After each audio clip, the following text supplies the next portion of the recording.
So, ladies and gents, welcome back to another Q&A. Now, one thing to mention from last week's Q&A, you might be going, Iman, that's the exact same outfit. It's the same watch. Yeah. I'm actually recording these back to back because basically when it comes to like recording and stuff like that, usually I'll just batch things and then Tristan will shout at me and then I'll be forced to record more stuff. As I think I mentioned to you guys before, recording and making YouTube videos, I mean, sometimes I think while I'm doing it, I really enjoy it, but I am a person who likes my schedule free to do the deep, focused, important work that I like to do. So actually, while I'm making videos, I really, really do enjoy it. It's carving aside time I don't enjoy. So yeah, just batching 2 videos right after the other. The other thing that I really need to stop doing is it is 2:15 right now, and I have a sales call at 2:30. So don't know why I keep rushing these in. So this will have to be a short one. So we'll start off with, what do you think about going to the Himalayas mountains to practice meditation with the masters? I think if that's what you want to do, that's an incredible life path. I always kind of bounce between, I think it's because I'm young and obviously the business has given me a lot of options, and not only just options in terms of like monetary options. Like, here's the thing. You want a business that gives you time freedom, financial freedom, and location freedom. And when you have those 3, really the world is at your fingertips. You can go anywhere, do whatever you want, really. And yes, of course, like you can't just, like for example, with this case, you can't really just like, or I wouldn't be able to just drop the business and go meditate monk mode in the Himalayas and just do that. But I could definitely still run the business off of like 4 hours a day. But I don't know how monk like that would be of me. But my point is, after, at this point, 4 years of having the agency, at this point, I can retire. Now, I can't retire and live the sort of lifestyle that I'm used to or whatever, but I can retire and off my passive income from investments could easily live off $100K a year, which, as I said, like, I know that sounds like a lot, but like that's not the point in which I could retire. And for me personally, I'd be like, yeah, I would still look at things and be like, I used to be able to pay for that or afford that. Now I can't. So my point is, for me, 100K is just a little too, it's a little too little to live off of. But definitely, as I keep working on my agency more and more over the next few years, I think definitely within 10 years, or even, actually the plan is closer to 5, but like, let's just say within the next 5 to 10 years, I can retire and then have my passive income and my investments make me, the plan is 400, 500, 600K a year in cash flow. And at that point, like, I can very comfortably retire. But then again, also, what do I need 100K for a year if I'm living in the mountains in Himalayas? All right, look, my point is that I think if that's what you want to do, like, do it. If that's what makes you happy, what I was kind of alluding to is, I always kind of bounce between ideas. Like, sometimes I'm like, hey, maybe I don't want to live in Knightsbridge in London anymore. Like, sometimes I even think about like moving to like Richmond, like more like a quiet, toned down area. Or sometimes I've been toying with the idea of buying a farm. So like, even me, like sometimes sometimes I'm like, fuck, maybe I should just move to LA and just, while I'm in my 20s, just screw it, let's do it. And then sometimes I genuinely, like, for some reason, ever since I watched The Secret Life of Walter Mitty, I've had this like vision. And sometimes I think about it and I strongly consider it. I'm like, sometimes kind of like what I told you, I'm like, look, I could literally drop everything, take all my money, sell off everything, all the, obviously all the cash I have in the business, or, I could even have the team run the business, and just give them bigger ownership. And just for a year or 2 years, just literally go to the Himalayas and just get a photo of a snow leopard in the wild. I know it sounds crazy, but I'm just like, I don't know, just like one of those, like, I don't know, just something about it just appeals to me. And then have that, and then sell that photo to Apple as one of their default screensavers. There you go. That's my admission to you guys. That's my crazy admission of my, like, one of my like life's dreams. So there you go. That was very difficult. That was a very sensitive part of my soul. So yeah, now you guys definitely think I'm even more crazier than I am. But yeah, I actually genuinely mull over that a lot. I'm like, that would just actually be so cool to do that, and like to be alone with yourself for such an extended period of time and just like drop everything.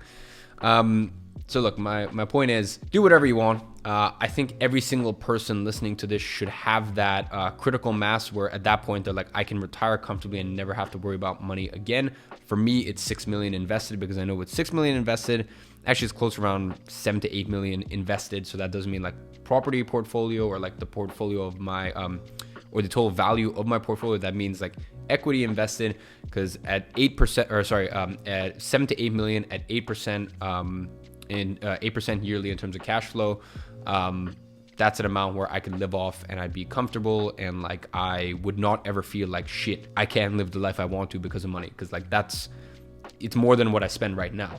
So yeah, long story short, that's my number for me.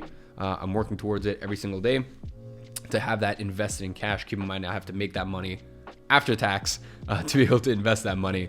So yeah, find out what that number is for you. I mean, for most people, even if they make 100, if they have $1 million and they invest that and they get 8% a year, and you get 800K a year, or sorry, 80K a year to live off, and you can literally just do whatever you want. I mean, you could just go to Hawaii, you could go to Bali, you could go to like wherever you want and just like do whatever you want with your life. Like, do it! Just do it!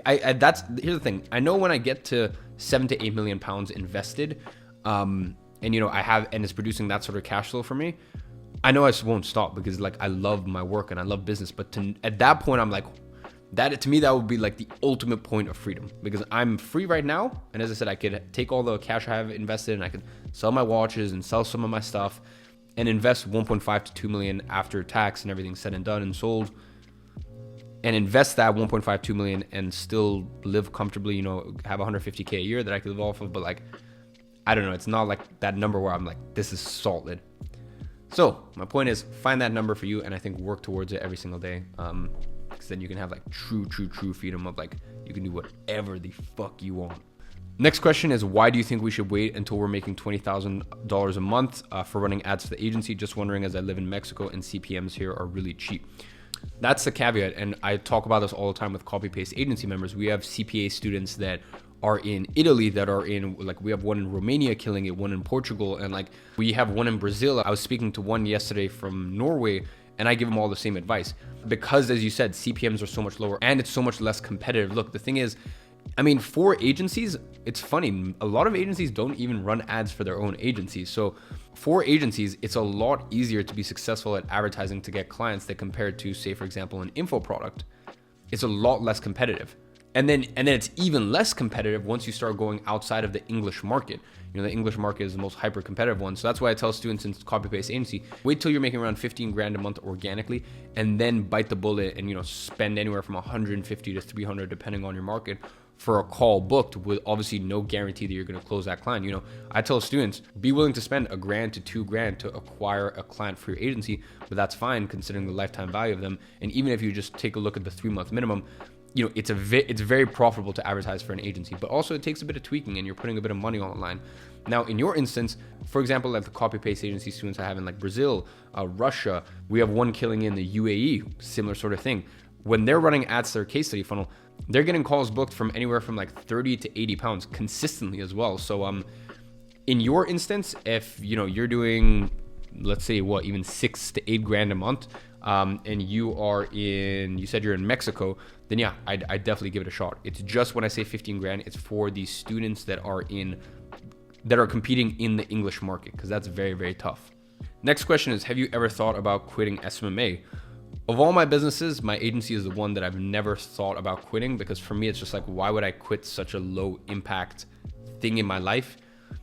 Guys, like the agency model is simple. Like, I'll admit, it's not the sexiest. I don't live with my agency. I don't really live the coolest life, but it's simple, and operationally it's so sleek and it's so streamlined, and it's also the business that I can hand off to someone else.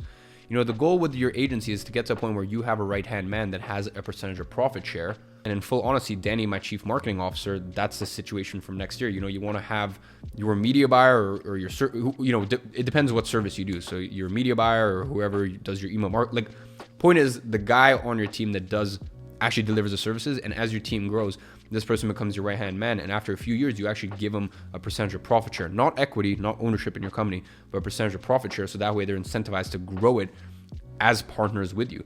And the thing is, like, my agency is really the only business out of the ones I have that I could step away from at this stage, and it would still run. And it's just the easiest, it's the lowest impact on my life. It's the least stressful on my life. And it's the one with the best and most predictable cash flow. So if there's any business I would ever think about quitting, The first one would be the clothing line, and then the second, because it's just like, I love it. Obviously, fashion is a passion for me, but it's like, it's almost irresponsible that I even have that there, considering the education company and then the agency. And then second to that would be the education company, because of just what a blood-sucking leech that is in terms of the amount of money it takes to run it, as well as just the time commitment and just the stress and complexity of that business. So no, to be honest, I've never actually thought about quitting my agency. Okay, so I need to run in 2 minutes. Best album you've listened to this year.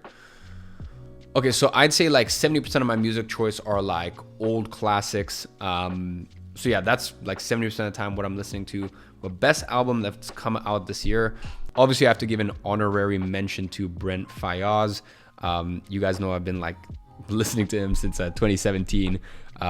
Like I'm that like, you always have those friends who are like, oh, I was listening to like, like you'll have that friend who's been talking about Bryson Tiller, and they're like, oh, I was listening to him on SoundCloud back in 2014 before he popped off. Like that's how I feel about like Brent Faiyaz. Like I've been listening to him since like beginning of 2017 and just like obsessed with his stuff. So definitely Brent Faiyaz's new album is up there. Outside of that, I know it came out last year, but I've just been the first quarter this year was listening to so much. Stormzy's album from the end of last year just goes so hard. Such a good album. The next one is actually Tory Lanez's new album. It just slaps, but it's such a shame because there's like 3 songs on there. I think Care. Sorry, Slack message. I think Care, What's Culture, and another one where like I'm assuming he had some copyright issue or whatever. So they ended up changing the background instrumental, and it just, not a like it kind of tainted the album for me slightly after that point. Next one is, I don't know if you guys have listened to Heady One's new album. Fucking goes in. It is nuts. And then outside of that, I'm just gonna take a look. Okay, let's see. Nothing. Oh, yep. Shake the Snow Globe deluxe album from Russ. That one was hard as well, and I'm usually not really a big Russ fan, but that went in. Also, the new Toronto 3, Tory Lanez. That one went in. Oh, guilty admission. Not even a guilty admission. This is just an admission. I'm sorry, but anyone who says his latest album was not good just doesn't know, has no taste in music whatsoever. Justin Bieber's new album, Changes. I'm sorry, but it hit. That album was a slapper. So yeah, I mean, just in general, I'd say 30% of my music selection is new music. I'm also just, outside of that, to be honest, I just listen to a lot of like early 2000s music. I think that was a great era. And then outside of that, like my favorite sort of artists I'm mainly listening to: Amy Winehouse, Etta James, Otis Redding, Michael Bublé. Yeah, I don't know. Like I'd say like 70s, 80s, 90s, early 2000s was kind of like my favorite period music-wise. All right, and last question I'll answer because it is 2:32 and I'm already 2 minutes late to this discovery call. Best watch under or around 5K for a beginner watch collection. I think it's called the Rolex Air King. If you can get an Air King, which is like there's no date, it's just time, steel, I would go for that. So like any steel Rolex you can get around 5K, even if it's been like used or whatever, as long as it's in the last like couple years. You could also go for something vintage, but like for a beginner one, I would just say an Air King or like a Datejust. If you're a dude, definitely get a Datejust 36 or above, preferably a 40. Oops, sorry, I said 40. They do 40 for the date, 41 is the Datejust, but yeah, preferably a 41, I'd say. But anyways, I would go for, as I said, an Air King or a Datejust. Or outside of that, I would definitely say an Omega Speedmaster. Yeah, one of those two, you can't go wrong. But like Omega Speedmaster, I think is better bang for buck. But then again, for 5K, if you can get a good Rolex, a good steel Rolex, like you have a Rolex. So, all right, ladies and gents, that wraps it up. I need to get on this discovery call. Yeah, I don't want to waste any more time. Thank you so much. Gadzhi giveaway in the description as always. I'll see you guys in the next one.